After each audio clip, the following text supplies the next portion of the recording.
السلام علیکم ورحمۃ اللہ وبرکاتہ۔ آج کی کلاس میں خوش آمدید۔ آج ہم پارہ نمبر 5 کا سیکنڈ ہاف کریں گے، نصف سے لے کے پارے کے اینڈ تک۔ ٹھیک ہے جی، تو ہم اپنی کلاس کا آغاز کرتے ہیں اللہ تعالیٰ کے بابرکت نام سے۔ اعوذ باللہ من الشیطان الرجیم، بسم اللہ الرحمن الرحیم۔ رب اشرح لی صدری ویسر لی امری واحلل عقدۃ من لسانی یفقہوا قولی ربی زدنی علما ربی زدنی علما ربی یسر ولا تعسر وتمم بالخیر آمین ثم آمین وبک نستعین۔ تو ہم آج کے آغاز کرتے ہیں آج کی کلاس کا۔ آیت نمبر 86 ہے۔ آیت نمبر 85 تک ہم نے پچھلے لیکچر میں کر لیا تھا۔ سورہ نساء کی آیت نمبر 86 ہم کریں گے، پارہ نمبر 5 کا سیکنڈ ہاف۔ ٹھیک ہے جی، بسم اللہ الرحمن الرحیم۔ وَإِذَا حُيِّيتُم بِتَحِيَّةٍ فَحَيُّوا بِأَحْسَنَ مِنْهَا أَوْ رُدُّوهَا ان اللہ کان علی کل شیء حسیبا اللہ لا الہ الا ہو لیجمعنکم الی یوم القیامۃ لا ریب فیہ ومن اصدق من اللہ حدیثا۔ جب کوئی شخص تمہیں سلام کہے تو تم اس سے بہتر اس کے سلام کا جواب دو، یا کم از کم وہی کلمہ کہہ دو۔ یقیناً اللہ تعالیٰ ہر چیز کا حساب رکھنے والا ہے۔ اللہ تعالیٰ کے سوا کوئی الہ نہیں، وہ یقیناً تمہیں قیامت کے دن اکٹھا کرے گا جس کے آنے میں کوئی شبہ نہیں، اور اللہ سے زیادہ سچی بات اور کس کی ہو سکتی ہے۔ تو یہاں پہ سلام کرنے کے بارے میں اس کا ایک ایٹیکیٹ بتایا ہوا ہے کہ کسی کو سلام کس طرح کیا جائے، کہ جب کوئی سلام کرے تو اس کا جواب دیا جائے، اچھے طریقے سے دیا جائے، یا کم از کم ویسے ہی اس کا جواب دے دیا جائے، جیسے السلام علیکم، وعلیکم السلام ہم مسلمانوں کا یہ سلام ہے۔ پھر اسی طرح السلام علیکم ورحمۃ اللہ وبرکاتہ، اور پھر آگے سے جواب میں وعلیکم السلام ورحمۃ اللہ وبرکاتہ۔ یعنی کہ جب آپ کو کوئی دعا دیتا ہے تو اس کو آپ ویسی ہی دعا دیں یا اس سے اچھی دعا دیں۔ ٹھیک ہے، تو کہ جب کوئی شخص تمہیں سلام کہے تو تم اس سے بہتر اس کے سلام کا جواب دو، یا کم از کم وہی کلمہ کہہ دو یا وہی بات کہہ دو۔ تو اس میں سلام آ جاتا ہے، اور اس میں کیونکہ سلام ایک طرح سے دعا ہے نا، تو دعا اگر آپ کو کوئی دیتا ہے تو آپ اس کو اچھے طریقے سے دعا کریں۔ سلامتی کی دعا ہوتی ہے سلام کرنا، اور زیادہ اچھے طریقے سے دیں یا کم از کم وہی کلمہ کہہ دیں۔ تو اس سلسلے میں آپ کو رسول پاک صلی اللہ علیہ وآلہ وسلم کی ایک حدیث بتاتی ہوں کہ ایک شخص نے آپ سے پوچھا بہتر اسلام کون سا ہے۔ یعنی وہ لوگ جو صحابہ کرام تھے وہ بہتر سے بہتر، اچھے سے اچھے درجے پہ جانے کے اتنے خواہش مند تھے کہ وہ آپ سے یہی پوچھتے تھے کہ بہتر، آپ سے یہ سوال پوچھا بہتر اسلام کون سا ہے۔ آپ نے فرمایا کہ تم دوسروں کو کھانا کھلاؤ، اسے بھی سلام کرو جسے تم جانتے ہو، اور اسے بھی جسے تم نہیں جانتے۔ ٹھیک ہے، تو اس میں دیکھیں کہ ایک معاشرتی اصول ہیں کہ کس طرح سے کھانا کھلانا ایک بہت زیادہ پیار محبت بڑھاتا ہے، اور انسان کے جو ہے رزق میں اضافہ کرتا ہے، اور پھر یہ کہ سلامتی کی دعا دینا اسے بھی جسے آپ جانتے ہیں اور اسے بھی جسے آپ نہیں جانتے۔ تو یہ ایک بہت اچھا ایک ایٹیکیٹ بتایا ہے سلام کا۔ پھر اس کے بعد ایک شخص آپ کے پاس آیا، رسول اللہ صلی اللہ علیہ وآلہ وسلم کے پاس، اور کہا السلام علیکم۔ تو آپ نے فرمایا 10، یعنی اس کے لیے 10 نیکیاں ہیں۔ پھر ایک اور شخص آیا، اس نے کہا السلام علیکم ورحمۃ اللہ، تو آپ نے فرمایا 20، یعنی اس کو 20 نیکیاں ملیں گی۔ پھر ایک اور شخص آیا، اس نے کہا السلام علیکم ورحمۃ اللہ وبرکاتہ، تو آپ نے فرمایا 30، یعنی اس کو 30 نیکیاں ملیں گی۔ تو اس سے آپ دیکھیں کہ درجہ بدرجہ سلام، اور پھر سلام کو زیادہ بہتر طریقے سے، زیادہ اچھے انداز سے کسی کو دعا دینا، اور اس کا پھر درجات، اس سے جو نیکیاں ہیں اس شخص کی بڑھتی چلی جا رہی ہیں۔ پھر ایک اور حدیث ہے کہ آپ صلی اللہ علیہ وسلم نے فرمایا تم میں سے جب کوئی اپنے بھائی کو ملے تو اسے سلام کہے، پھر اگر ان دونوں کے درمیان کوئی دیوار یا درخت یا پتھر آ جائے تو پھر اس سے ملاقات کرے تو پھر سلام کہے۔ یعنی اس میں یہ ہے کہ سلام دن میں کئی دفعہ بھی کیا جا سکتا ہے، کہیں جائیں واپس آئیں آ کے السلام علیکم ورحمۃ اللہ وبرکاتہ، کیونکہ یہ دعا ہے تو دعا میں کوئی ریسٹرکشن تو نہیں نہ ہوتی کہ آپ نے ایک دفعہ دعا کر دیا تو آپ دوبارہ کسی کو دعا ہی نہیں دے سکتے۔ تو اس لیے یہ کہ آپ جتنی دفعہ بھی کرنا چاہیں آپ اس کو سلام کہیں۔ پھر ایک اور حدیث ہے جس میں آپ صلی اللہ علیہ وسلم نے اتنی پیاری خوشخبری دی اس بندے کو جو سلام کرتا ہے۔ آپ نے فرمایا لوگوں میں سے اللہ سے زیادہ قریب وہ ہے جو ان میں سے پہلے سلام کرتا ہے۔ یعنی دو لوگ جب ملتے ہیں اور جو پہلے سلام کرتا ہے، سلام میں پہل کرتا ہے، تو اللہ سے زیادہ قریب ہے۔ تو یہ اب اس میں یہ بھی ہمیں پتہ چلتا ہے کہ کتنا اللہ تعالیٰ کے ایک قربت کا ایک ذریعہ بن جاتا ہے۔ ایک چھوٹی سی چیز جس کو آپ اپنی ہیبٹ بنا لیں، جس کو آپ شوق سے ایک دوسرے پہ سلامتی بھیجیں، اللہ تعالیٰ کی قربت ملے گی، اور ہمیں کیا چاہیے اس کے علاوہ؟ ٹھیک ہے، اور بھی اس کے بارے میں بہت سے آداب ہیں سلام کے، کہ چھوٹا بڑے کو سلام کرے، چلنے والا بیٹھے ہوئے کو سلام کرے، تھوڑے آدمی زیادہ کو سلام کریں، جو سوار ہے وہ پیدل چلنے والے کو سلام کرے، پھر یہ ہے کہ چلنے والا جو ہے وہ کھڑے ہوئے شخص کو سلام کرے۔ تو یہ ساری چیزیں ایک سلام کرنے کے آداب یہاں پہ ہمیں پتہ چلتے ہیں رسول پاک صلی اللہ علیہ وسلم کی احادیث سے۔ تو اب آگے سے پھر یہ ہے کہ اللہ کے سوا کوئی الہ نہیں، یقیناً وہ قیامت کے دن تمہیں اکٹھا کرے گا جس کے آنے میں کوئی شبہ نہیں ہے، اور اللہ سے زیادہ سچی بات اور کس کی ہو سکتی ہے۔ اب اگلی آیت ہم کرتے ہیں۔ فَمَا لَكُمْ فِي الْمُنَافِقِينَ فِئَتَيْنِ وَاللَّهُ أَرْكَسَهُمْ بِمَا كَسَبُوا أَتُرِيدُونَ أَن تَهْدُوا مَنْ أَضَلَّ اللَّهُ وَمَنْ يُضْلِلِ اللَّهُ فَلَنْ تَجِدَ لَهُ سَبِيلًا۔ مسلمانوں تمہیں کیا ہو گیا ہے کہ تم منافقوں کے بارے میں دو گروہ بن گئے ہو، حالانکہ اللہ نے انہیں ان کے اعمال کی بدولت اوندھا کر دیا ہے۔ کیا تم یہ چاہتے ہو کہ جسے اللہ نے گمراہ کیا ہے اسے راہ راست پر لے آؤ، حالانکہ جسے اللہ گمراہ کرے آپ اس کے لیے کوئی راہ نہیں پا سکتے۔ تو یہاں پہ منافقوں کے بارے میں بتایا ہوا ہے کہ مسلمانوں میں دو طرح کی اوپینین بن گئی تھی جنگ احد کے معاملے میں۔ یہاں اسپیشلی اس کے بیک گراؤنڈ میں یہ آیت آئی ہوئی ہے کہ منافق جب واپس ہو گئے تھے نا، جنگ لڑنے کی بجائے 300 منافق واپس ہو گئے تھے، اور کچھ رہ بھی گئے تھے جنگ میں، جو کہ بعد میں بھی پتہ لگا کہ وہ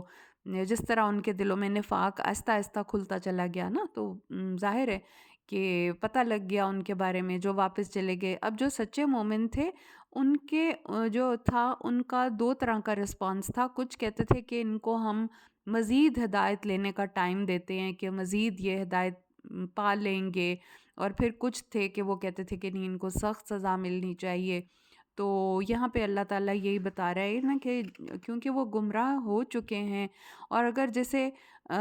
کیسے ہے کہ اگر وہ ان کے دلوں میں اتنی گمراہی ہے، اور آپ اپنے نرم ایٹیٹیوڈ سے، اگر آپ مسلمان یہ چاہیں گے کہ آپ کا ایٹیٹیوڈ ان کے بارے میں بڑا ڈھیلا ڈھالا سا رہے، تو کیسے آپ ایکسپیکٹ کر سکتے ہیں کہ وہ راہ ہدایت پہ آ جائیں، جبکہ اللہ تعالیٰ جو ہے وہی ان کو ہدایت پہ لا سکتا ہے، کیونکہ ہدایت اللہ تعالیٰ ہی کسی کو دے سکتا ہے اور کوئی نہیں کر سکتا۔ یعنی ہم کتنا بھی ویل وشر ہوں کسی کے، اور ہم چاہیں کہ جی ہم اس کو ہدایت پہ لے آئیں، لیکن ہدایت پھر اللہ ہی جس کو دے سو اس کو مل سکتی ہے۔ اور اللہ کس کو ہدایت دیتا ہے؟ جس کے دل میں طلب ہوتی ہے، جس کے دل میں تڑپ ہوتی ہے، جس کے دل میں منافقت کی بیماری نہیں ہوتی، جو سچے دل سے اللہ کی طرف بڑھنا چاہتا ہے، تو اللہ تعالیٰ اس کو پھر سیدھا راستہ بھی دکھا دیتا ہے۔ وَدُّوا لَوْ تَكْفُرُونَ كَمَا كَفَرُوا فَتَكُونُونَ سَوَاءً فَلَا تَتَّخِذُوا مِنْهُمْ أَوْلِيَاءَ حَتَّى يُهَاجِرُوا فِي سَبِيلِ اللَّهِ فَإِن تَوَلَّوْا فَخُذُوهُمْ وَاقْتُلُوهُمْ حَيْثُ وَجَدتُّمُوهُمْ وَلَا تَتَّخِذُوا مِنْهُمْ وَلِيًّا وَلَا نَصِيرًا إلا الذين يصلون إلى قوم بينكم وبينهم ميثاق أو جاءوكم حسرت صدورهم أن يقاتلوكم أو يقاتلوا قومهم ولو شاء الله لسلطهم عليكم فلقتلوكم فإن اعتزلوكم فلم يقاتلوكم وألقوا إليكم السلام فما جعل الله لكم عليهم سبيلا. وہ تو یہ چاہتے ہیں کہ تم بھی ویسے ہی کافر ہو جاؤ جیسے وہ خود ہوئے ہیں تاکہ سب برابر ہو جائیں. لہٰذا ان میں سے کسی کو اپنا دوست نہ بناؤ یہاں تک کہ وہ اللہ کی راہ میں ہجرت کر کے نہ آ جائیں، اور اگر وہ ایسا نہ کریں تو جہاں انہیں پاؤ انہیں پکڑو اور قتل کرو، اور ان میں سے کسی کو بھی اپنا دوست یا مددگار نہ بناؤ. اب یہاں پہ خاص طور پہ ان منافقین کے بارے میں بتایا جا رہا ہے جو کہ ارد گرد کے قبائل میں، مدینہ کے ارد گرد کے قبائل سے تعلق رکھتے تھے. تو وہ لوگ مسلمانوں سے زبانی کلامی تو خیر خواہی کا اظہار کرتے تھے، لیکن عملی طور پہ جب جنگ ہوتی تھی تو اپنے ہم وطن جو کافر ہیں ان کا ساتھ دیتے تھے. تو ان کے لیے پھر ایک معیار مقرر کر دیا گیا کہ اگر وہ ہجرت کر کے رسول پاک صلی اللہ علیہ وآلہ وسلم کے پاس مدینہ آ جائیں اور مسلمانوں کے ساتھ شامل ہو جائیں تو اس صورت میں انہیں سچا سمجھو، اور اگر وہ اسلام کی خاطر اپنے قربانی، گھر بار چھوڑنے کی قربانی نہیں دے سکتے تو پھر ان پہ ہرگز اعتماد نہ کرو اور انہیں اپنا دوست نہ بناؤ. اور اگر کافروں کے ساتھ کھڑے ہو کے مسلمانوں سے جنگ لڑنے آ جاتے ہیں تو پھر ان کی پرواہ نہ کرو اور انہیں بھی اسی طرح ہی قتل کرو جس طرح کے کافروں کو قتل کر رہے ہو. البتہ اس حکم سے وہ منافق مستثنیٰ ہیں جو ایسی قوم سے جا ملیں جس سے تمہارا معاہدہ ہو چکا ہے، یا وہ بھی مستثنیٰ ہیں جو تمہارے پاس دل برداشتہ آتے ہیں، نہ تمہارے خلاف لڑنا چاہتے ہیں نہ ہی اپنی قوم سے. اگر اللہ چاہتا تو انہیں تم پر مسلط کر دیتا، پھر وہ تمہارے خلاف لڑائی کرتے. اب اگر وہ کنارہ کش رہتے ہیں، لڑائی پر آمادہ نہیں ہیں، تمہیں صلح کی پیشکش کرتے ہیں، تو پھر اللہ نے ان پر تمہاری دست درازی کی کوئی گنجائش نہیں رکھی. اور پھر کچھ اس طرح کے لوگ ہیں جو کہ ظاہر ہے کافر قبیلہ ہے، بیچ میں سے مسلمان ہو گئے ہوئے ہیں اور وہ نہیں چاہتے کہ مسلمانوں کے خلاف تلوار اٹھائیں، اور وہ یہ بھی نہیں چاہتے کہ کھلم کھلا اپنی قوم کے ساتھ وہ بگاڑ لیں. تو پھر یہ ہے کہ ان کو وہ آپ کے پاس اگر آتے ہیں اور آپ کو اپنی مجبوری بتاتے ہیں کہ ہم جنگ میں چلے تو جائیں گے لیکن ہم تلوار نہیں اٹھائیں گے مسلمانوں پہ، تو پھر ایسی صورت میں آپ سمجھیں کہ ہاں وہ واقعی مخلص ہیں اور مجبور ہیں کہ ان کو نکلنا تو پڑا ہے لیکن وہ لڑائی میں عملی طور پہ شامل نہیں ہو رہے، تو پھر ان کو نہ قتل کیا جائے اور ان پہ ہاتھ نہ اٹھایا جائے. سَتَجِدُونَ آخَرِينَ يُرِيدُونَ أَن يَأْمَنُوكُمْ وَيَأْمَنُوا قَوْمَهُمْ كُلَّمَا رُدُّوا إِلَى الْفِتْنَةِ أُرْكِسُوا فِيهَا فَإِن لَّمْ يَعْتَزِلُوكُمْ وَيُلْقُوا إِلَيْكُمُ السَّلَامَ وَيَكُفُّوا أَيْدِيَهُمْ فَخُذُوهُمْ وَاقْتُلُوهُمْ حَيْثُ ثَقِفْتُمُوهُمْ وَأُولَٰئِكُمْ جَعَلْنَا لَكُمْ عَلَيْهِمْ سُلْطَانًا مُّبِينًا.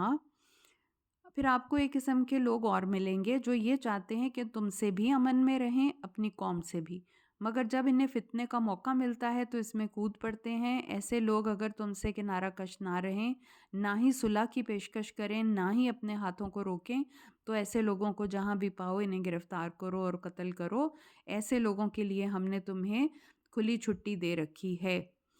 تو یہ اب اس طرح کے وہی جو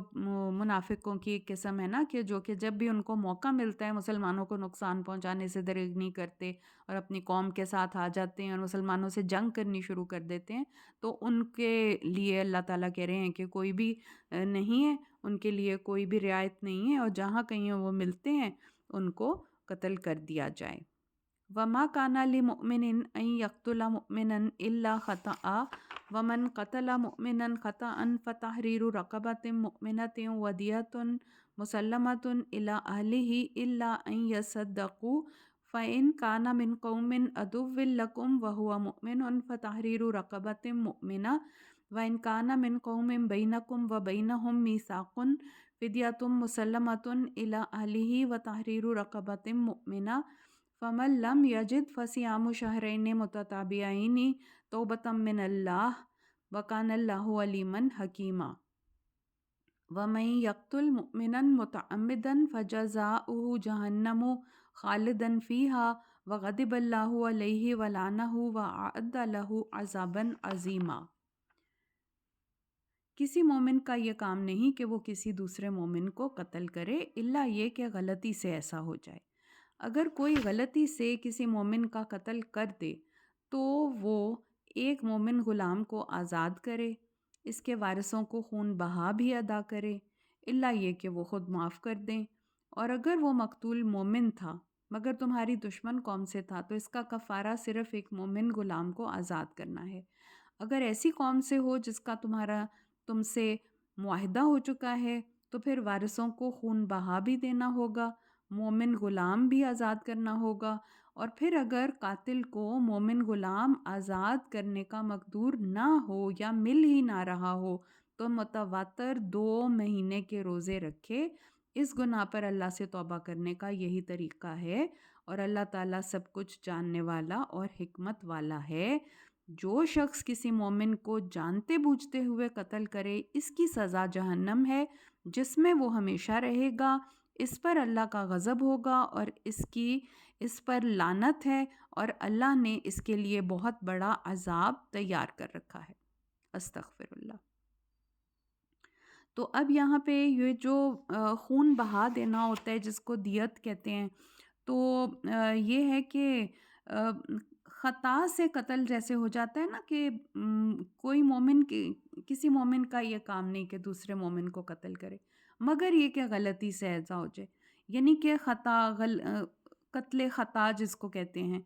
اور اب یہ قتل خطا جو ہوتا ہے یہ اس طرح سے ہو سکتا ہے کہ کوئی ٹریفک میں حادثے میں مارا جاتا ہے، یا یہ ہو جاتا ہے کہ کوئی مارنا نہیں چاہتا اور صرف یہ ہے کہ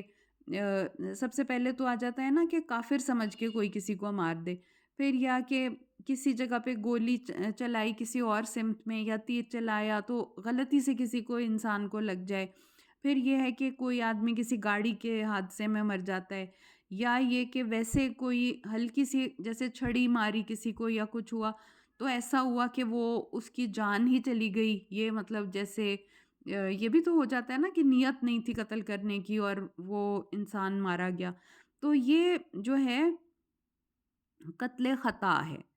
اور قتل خطا جو ہوتا ہے کہ اس میں جو ہے وہ پھر اس کا جو بتایا ہوا ہے نا کہ اس طرح کرے اور توبہ کرے اللہ تعالیٰ سے اور دیت دے، تو یہ ساری چیزیں جو ہیں ان کو ہم پڑھ لیتے ہیں نا کہ کیا کیا اللہ تعالیٰ نے جو اس کے کفارے کا طریقہ بتایا ہے کہ مومن غلام کو آزاد کرے، پھر وارثوں کو خون بہا ادا کرے الا یہ کہ وہ خود معاف کر دیں، پھر یہ کہ اگر کوئی دشمن قوم میں ہے لیکن ہے مومن، اب ظاہر ہے وہ ایک دشمن قوم میں رہتا ہے اور لیکن ہے مومن، تو پھر یہ ایک مومن غلام کو آزاد کرنا ہے۔ پھر اگر ایسی قوم سے ہو جس کا معاہدہ ہو چکا ہے تو پھر وارثوں کو خون بہا بھی ادا کرنا ہوگا، مومن غلام بھی آزاد کرنا ہوگا، اور اگر مومن غلام نہیں مل رہا جس کو آزاد کرنا ہے تو پھر 2 ماہ کے متواتر روزے رکھے، یعنی کہ اس میں بریک نہیں دے، اگر بریک دے گا تو دوبارہ سے 2 مہینے اس کو روزے رکھنے ہوں گے۔ تو یہ ہے کہ جانتے بوجھتے ہوئے کوئی مومن اگر کسی مومن کو قتل کر دیتا ہے تو اس کی سزا جہنم ہے جس میں وہ ہمیشہ رہے گا، اس پر اللہ کا غضب ہے، اللہ کی لعنت ہے، اور اللہ نے اس کے لیے بہت بڑا عذاب تیار کر رکھا ہے۔ تو آج کل تو کسی کی جان کو اہم سمجھا ہی نہیں نا جاتا، ایک چھوٹی سی کسی چیز کے پیچھے کسی کا پرس سنیچ کرنے کے لیے یا کسی سے کوئی چیز چھیننے کے لیے کئی دفعہ گولی مار کے چلے جاتے ہیں۔ تو یہ آیت جو ہے ہماری آنکھیں کھولنے کے لیے کتنی بڑی کہ اللہ تعالیٰ کا کتنا غضب اس شخص پہ ہوتا ہے جو کسی کی مومن کی جان لے لیتا ہے جانتے بوجھتے ہوئے۔ تو اب ہم اگلی آیت پڑھتے ہیں، یا ایھا الذین آمنوا اذا ضربتم فی سبیل اللہ فتبینوا ولا تقولوا لمن القی الیکم السلام لست مؤمنا تبتغون عرض الحیاۃ الدنیا فعند اللہ مغانم کثیرہ کذالک کنتم من قبل فمن اللہ علیکم فتبینوا ان اللہ کان بما تعملون خبیرا۔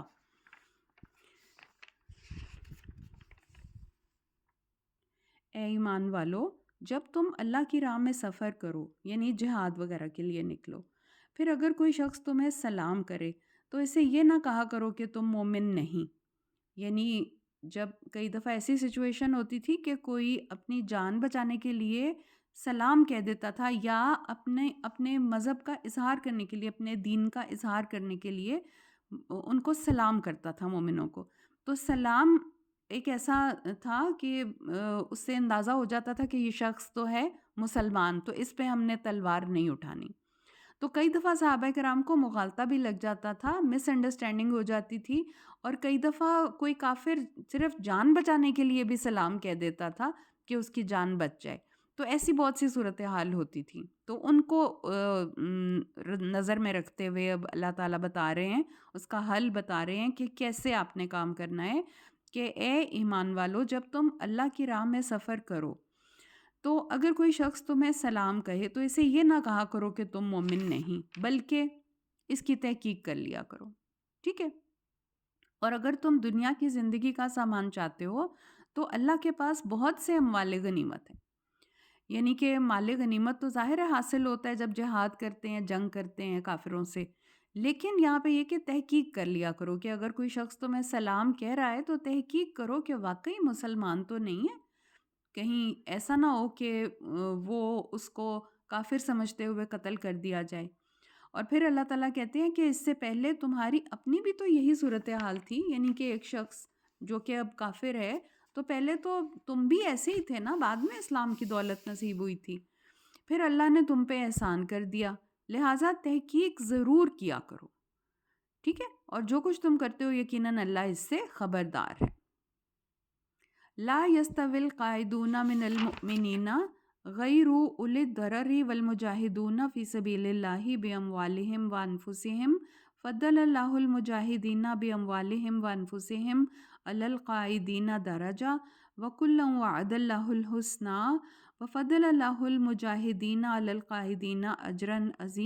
عظیما درجات منہ ومغفرۃ ورحمہ وکان اللہ غفورا رحیما۔ جو لوگ بغیر کسی معذوری کے جہاد میں شامل نہ ہوں، اور جو لوگ اپنی جانوں اور اپنے مالوں سے اللہ کی راہ میں جہاد کرتے ہیں، ان دونوں کی حیثیت برابر نہیں ہو سکتی۔ اللہ نے اپنے جان و مال سے جہاد کرنے والوں کا بیٹھ رہنے والوں کے مقابلے میں بہت زیادہ درجہ رکھا ہے، اگرچہ ہر ایک سے اللہ نے بھلائی کا وعدہ کر رکھا ہے، تاہم بیٹھ رہنے والوں کے مقابلے میں جہاد کرنے والوں کا اللہ کے پاس بہت زیادہ اجر ہے۔ ان کے لیے اللہ تعالیٰ کے پاس بڑے درجے بھی ہیں، مغفرت بھی ہے اور رحمت بھی، اور اللہ تعالیٰ بہت بخشنے والا اور رحم فرمانے والا ہے، ٹھیک ہے؟ کہ اب جب تو جہاد بالکل ہر کسی نے کرنا ہوتا تھا، ظاہر ہے پھر تو پیچھے جو لوگ رہ جاتے تھے وہ صرف منافقین ہی ہوتے تھے جو پیچھے رہ جاتے تھے، باقی تو ہر کسی کو جہاد میں آنا ہوتا تھا۔ لیکن پھر جب تھوڑی سی رخصت مل گئی اور زیادہ لوگ تعداد بڑھ گئی مسلمانوں کی، پھر یہ ضروری نہیں رہا کہ ہر کوئی جنگ میں جائے، اور پھر بھی مال کے ذریعے یا کسی طرح سے اس میں شامل ہو سکتے تھے۔ لیکن اللہ تعالیٰ یہاں پہ جہاد جو پریکٹیکلی جا رہے ہیں، محاذ پہ جا رہے ہیں، جا کے لڑ رہے ہیں، تو ان کے درجات بلند بہت زیادہ بتائے ہوئے ہیں ان لوگوں کی نسبت کہ جو کہ نہیں جہاد کر رہے، although جو سچے مومن ہیں جسی وجہ سے نہیں جہاد میں شامل ہو سکے، اللہ تعالیٰ کہہ رہے ہیں کہ وہ بھی اللہ تعالیٰ کے ہر ایک سے اللہ نے بھلائی کا وعدہ کیا ہے، جبکہ مومن ہے ہر ایک سے بھلائی کا وعدہ ہے، لیکن جو جہاد کر رہے ہیں ان کے درجات بہت زیادہ ہیں۔ ان الذین توفاہم الملائکۃ ظالمی انفسہم قالوا فیما کنتم قالوا کنا مستضعفین فی الارض قالوا الم تکن ارض اللہ واسعۃ فتہاجروا فیہا فاولئک مأواہم جہنم وساءت مصیرا الا المستضعفین من الرجال والنساء والولدان لا يستطيعون حیلۃ ولا يهتدون سبیلا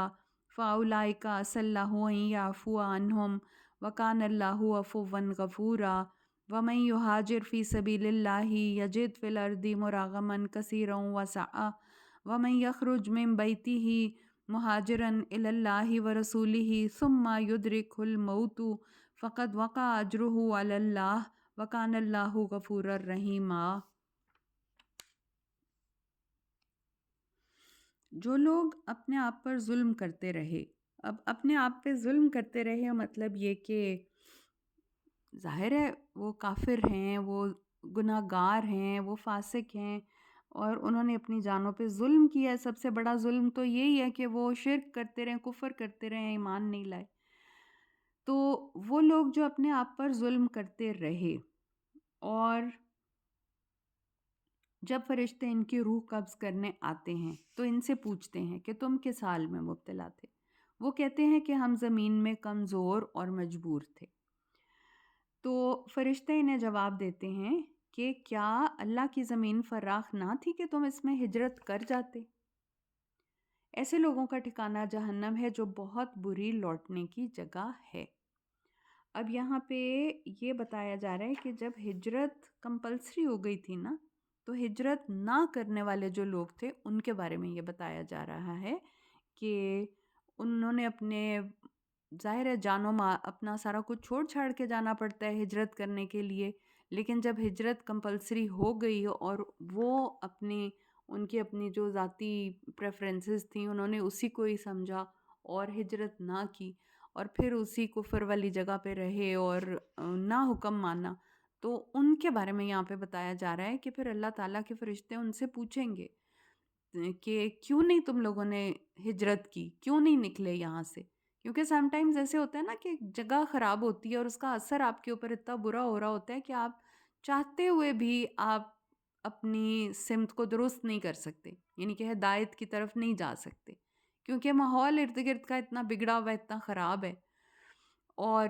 رسول پاک صلی اللہ علیہ وآلہ وسلم نے تو ظاہر ہے آپ جب مدینہ ہجرت کر گئے تھے تو پھر سبھی ہجرت کر کے آپ کے ساتھ گئے تھے کیونکہ ہجرت اس وقت لازم ہو گئی تھی سب پہ۔ تو اب وہ لوگ جنہوں نے اپنی ذاتی خواہشات کو پریفرنس دی اور وہ نہیں ہجرت کیے، وہ لوگ آتے ہیں اس آیت میں جن کا ذکر کیا گیا ہے۔ اور ویسے اوور آل اگر ہم دیکھیں کہ کوئی اگر اتنی بری جگہ پہ رہ رہا ہے اور وہ چاہتا ہے کہ مجھے ہدایت ملے تو پھر سم ٹائمز وہ نہیں جاتا اپنے کسی ذاتی فائدے کی وجہ سے، نہیں نکلتا وہاں سے جب کہ اس کے دین کا اتنا نقصان ہو رہا ہوتا ہے وہاں پہ۔ تو ان لوگوں کو بھی یہاں پہ ان لوگوں کے بارے میں بھی یہ آیت ہو سکتی ہے نا کہ جب فرشتے ان کی روح قبض کرنے آتے ہیں تو پوچھتے ہیں کہ تم کس حال میں تھے؟ تو وہ کہتے ہیں کہ ہم زمین میں کمزور اور مجبور تھے۔ تو فرشتے انہیں جواب میں کہتے ہیں کہ کیا اللہ کی زمین فراخ نہ تھی کہ تم اس میں ہجرت کر جاتے، یعنی کہ چلے جاتے یہاں سے؟ تو پھر جو اپنے ذاتی وجوہات کی بنا پہ نہیں جاتے، ذاتی فائدے دنیاوی فائدے کی وجہ سے ہجرت نہیں کرتے اور اپنی آخرت کی نہیں پرواہ کرتے، تو ان کے بارے میں یہ ہے کہ ان کا ٹھکانہ جہنم ہے جو بہت بری جگہ ہے لوٹنے کی،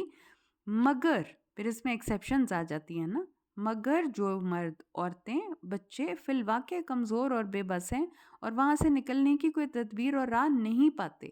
اب کچھ لوگ ایسے گر جاتے ہیں نا کفر والی جگہ پہ اور وہاں سے نکل ہی نہیں سکتے اور وہ واقعی کمزور ہوتے ہیں، عورتیں ہوتے ہیں یا عورتیں ہوتی ہیں، بچے ہوتے ہیں، کمزور مرد ہوتے ہیں، بوڑھے ہوتے ہیں جو نہیں ہجرت کر کے نکل سکتے وہاں سے،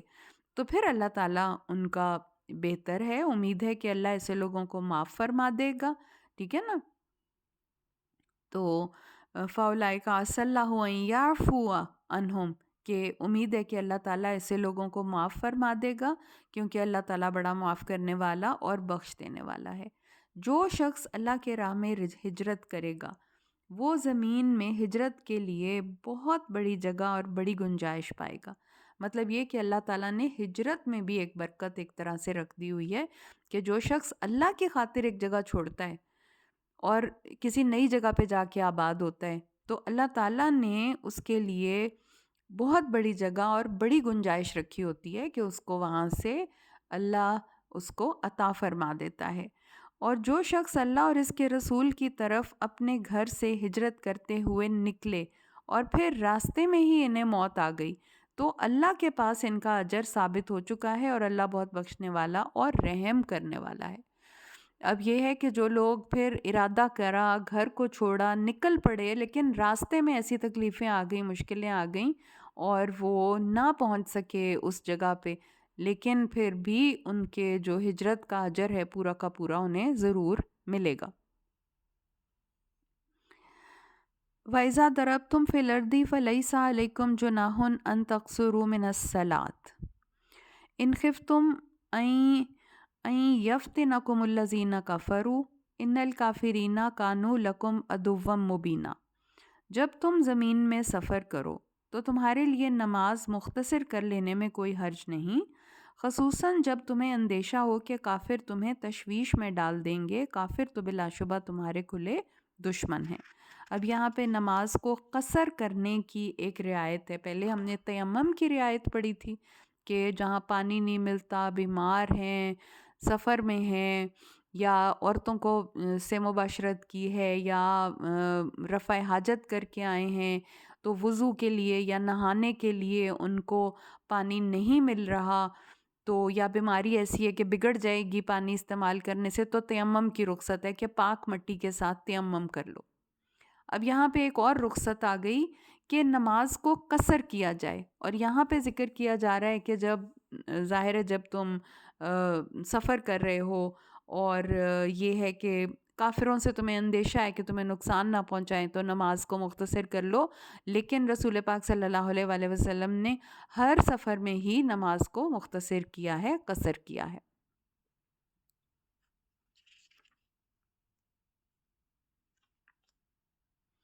تو اگلی آیت ہم کرتے ہیں۔ وَإِذَا كُنْتَ فِيهِمْ فَأَقَمْتَ لَهُمُ الصَّلَاةَ فَلْتَقُمْ طَائِفَةٌ مِّنْهُمْ مَعَكَ وَلْيَأْخُذُوا أَسْلِحَتَهُمْ فَإِذَا سَجَدُوا فَلْيَكُونُوا مِنْ وَرَائِكُمْ وَلْتَأْتِ طَائِفَةٌ أُخْرَى لَمْ يُصَلُّوا فَلْيُصَلُّوا مَعَكَ وَلْيَأْخُذُوا حِذْرَهُمْ وَأَسْلِحَتَهُمْ وَدَّ الَّذِينَ كَفَرُوا لَوْ تَغْفُلُونَ عَنْ أَسْلِحَتِكُمْ وَأَمْتِعَتِكُمْ فَيَمِيلُونَ عَلَيْكُمْ مَيْلَةً وَاحِدَةً وَلَا جُنَاحَ عَلَيْكُمْ إِنْ كَانَ بِكُمْ أَذًى مِّن مَطَرٍ أَوْ كُنْتُمْ مَرْضَىٰ أَن تَضَعُوا أَسْلِحَتَكُمْ وَخُذُوا حِذْرَكُمْ إِنَّ اللَّهَ أَعَدَّ لِلْكَافِرِينَ عَذَابًا مُهِينًا۔ فَإِذَا قَضَيْتُمُ الصَّلَاةَ فَاذْكُرُوا اللَّهَ قِيَامًا وَقُعُودًا وَعَلَى جُنُوبِهِمْ فَإِذَا اطْمَأْنَنْتُمْ فَأَقِيمُوا الصَّلَاةَ إِنَّ الصَّلَاةَ كَانَتْ عَلَى الْمُؤْمِنِينَ كِتَابًا مَوْقُوتًا۔ جب آپ مسلمانوں کے درمیان موجود ہوں اور آپ حالت جنگ میں انہیں نماز پڑھانے کھڑے ہوں تو ایک گروہ تمہارے ساتھ نماز میں کھڑا ہو اور اپنے ہتھیار پاس رکھیں۔ جب یہ گروہ سجدہ کر چکے تو پیچھے ہٹ جائیں، اور دوسرا گروہ جس نے ابھی تک نماز ادا نہیں کی آگے آئے اور آپ کے ساتھ نماز ادا کرے۔ انہیں بھی چاہیے کہ وہ اپنا بچاؤ کا سامان اور ہتھیار اپنے پاس رکھیں۔ کافر تو یہ چاہتے ہیں کہ تم اپنے ہتھیاروں اور سامان سے غافل ہو جاؤ تاکہ وہ ایک ہی بار تم پہ پل پڑیں۔ ہاں، اگر بارش کی وجہ سے یا بیماری کی وجہ سے ہتھیار پہننے میں تکلیف محسوس ہو تو انہیں اتار دینے میں کوئی حرج نہیں، پھر بھی اپنا بچاؤ کا پورا خیال رکھو۔ اللہ تعالیٰ نے کافروں کے لیے یقیناً رسوا کرنے والا عذاب تیار کر رکھا ہے۔ جب تم نماز ادا کر چکو تو کھڑے بیٹھے لیٹے ہر حال میں اللہ تعالیٰ کو یاد کرو، اور جب اطمینان حاصل ہو جائے تو پھر پوری نماز ادا کرو۔ بلا شبہ مومنوں پر نماز اس کے مقررہ اوقات کے ساتھ فرض کی گئی ہے۔ ٹھیک ہے، تو یہ جو ہے یہ نماز جو ہے یہ جب جنگ میں تھے رسول پاک صلی اللہ علیہ وآلہ وسلم، اور جس طرح سے بتایا ہوا ہے کہ خوف کے حالت میں نماز کیسے پڑھی جاتی ہے، صلاۃ خوف بھی جس کو کہتے ہیں، کہ جو امام ہے وہ آگے کھڑا ہو جاتا ہے اور ایک رکعت پڑھتا ہے۔ ظاہر ہے نماز قصر ہو گئی ہوئی ہے، 2 رکعت ہی ہیں، اور پھر یہ ہے کہ آدھے لوگ آ کے ایک دفعہ پڑھتے ہیں، پھر باقی کے وہ پیچھے چلے جاتے ہیں، دوسرے لوگ آ جاتے ہیں، اور اس طرح یہ کہ وہ اپنی پھر نماز کمپلیٹ کر لیتے ہیں سارے. اور پھر اس کے بعد یہ ہے کہ نماز کو ہر حالت میں اپنے مقررہ اوقات کے ساتھ ادا کرنا ضروری ہے اور وہ فرض کی گئی ہے.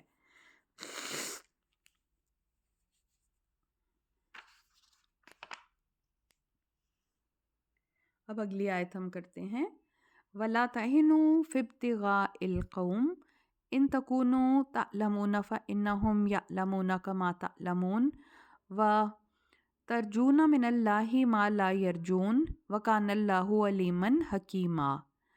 اور مخالف قوم کے تعاقب میں کمزوری نہ دکھاؤ. اگر تمہیں دکھ پہنچا ہے تو تمہارے جیسا ہی انہیں بھی دکھ پہنچا ہے. تم اللہ سے اجر و ثواب کی امید رکھتے ہو جو وہ نہیں رکھتے. اللہ سب کچھ جاننے والا اور حکمت والا ہے.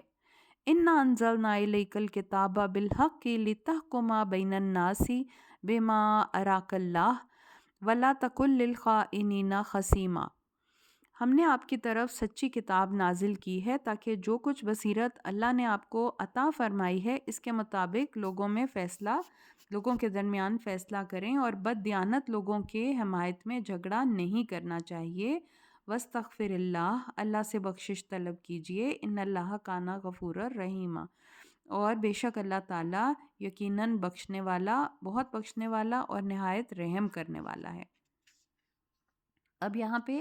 ایک واقعے کی طرف اشارہ کیا جا رہا ہے، اور وہ واقعہ یہ تھا کہ ایک شخص تھا، انصاری قبیلے کا ایک شخص تھا.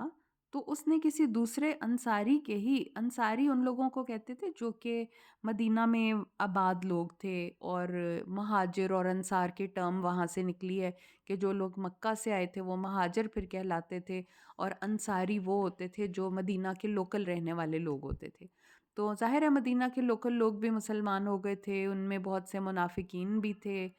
اور ان کی جو ظاہر ہے مسلمانوں کے پہ ڈفرینٹ لیولز پہ تھے نا، کہ کچھ لوگ بہت ایمان کے اعلیٰ درجے پہ ہیں، کچھ کم تر درجے پہ ہیں، اور پھر اتنے کمزور درجے کے جو لوگ تھے وہ منافقین میں آ جاتے تھے. تو یہ انصاری قبیلے کا ایک شخص تھا جس نے ایک دوسرے انصاری ہی قبیلے کے شخص کے گھر چوری کی. اور چوری اس نے کیا کی؟ آٹے کا تھیلا اور ایک زرہ اس نے چوری کر لی، اور ایک یہودی کے پاس وہ ایز این امانت رکھوا کے آ گیا. اور آٹے کا تھیلا پھٹا ہوا تھا، وہ آٹے کی لکیر جو ہے وہ جاتے جاتے یہودی کے گھر جا رہی تھی، یعنی کہ وہ آٹا اس نے چوری کیا اور سیدھا یہودی کے گھر رکھوا کے آ گیا.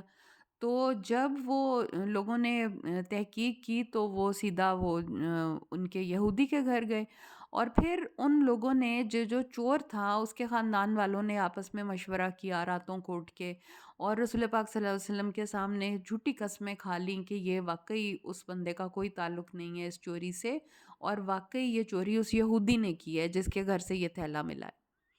تو رسول پاک صلی اللہ علیہ وسلم نے اپنے حساب سے ان کو لگا، دلیلیں وغیرہ جب انہوں نے سنی ان کو لگا کہ شاید یہ چور واقعی وہ یہودی ہی ہے، لیکن اللہ تعالیٰ نے آپ کو وحی کر کے صحیح صورتحال سے آگاہ کر دیا اور یہ بتا دیا کہ یہ اس طرح سے یہ خیانت کر رہے ہیں اور اس طرح سے یہ جھوٹی یہ سارا انہوں نے واقعہ گھڑا ہے، اور واقعی چور جو ہیں وہ یہی لوگ ہیں. اس طرح سے اللہ تعالیٰ نے ان پہ واضح کر دیا. تو یہاں پہ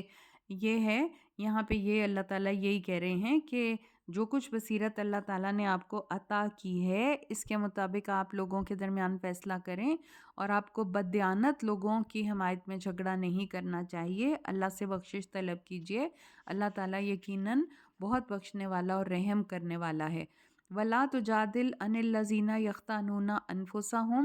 إِنَّ اللَّهَ لَا يُحِبُّ مَنْ كَانَ خَوَّانًا أَثِيمًا يَسْتَخْفُونَ مِنَ النَّاسِ وَلَا يَسْتَخْفُونَ مِنَ اللَّهِ وَهُوَ مَعَهُمْ إِذْ يُبَيِّتُونَ مَا لَا يَرْضَىٰ مِنَ الْقَوْلِ وَكَانَ اللَّهُ بِمَا يَعْمَلُونَ مُحِيطًا. هَا أَنْتُمْ هَٰؤُلَاءِ